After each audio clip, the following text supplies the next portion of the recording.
నీకు ఇంత quantum of money, నేను చేసే పనికి ఇంత విలువ అని భార్య చెప్పట్లేదు అంటే భార్య అసమర్థత కాదది. భార్య తన రెస్పాన్సిబిలిటీగా పొద్దున్న నుంచి రాత్రి వరకు నీకు ఫ్రీగా సేవ చేస్తుంది. దానికి ఒక వాల్యూ ఆఫ్ మనీ. మీరు ఎవరైనా మగరాయిలు బయటికి వెళ్ళి ఒక పని చేసి ఫ్రీగా పని చేస్తారా అని అడగండి, పని చేయము అని అంటాం. ఎందుకనంటే పని నుంచి వచ్చే డబ్బుల వల్ల ఇల్లు గడుస్తుందని.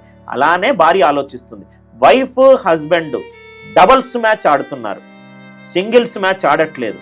వాళ్ళిద్దరూ ఎంత గొప్పగా డబుల్స్ మ్యాచ్ ఆడితే వాళ్ళ పిల్లలు అంత గొప్పగా ఎదుగుతారు. మనం ఎప్పుడూ madam wife and husband relationship, నేను నా 14 ఏళ్ల మ్యారీడ్ రిలేషన్షిప్లో చెప్తున్నాను, అదొక Tom and Jerry relationship madam. పొద్దున కొట్టుకుంటారు, పిల్లల మధ్యలో రాకూడదు.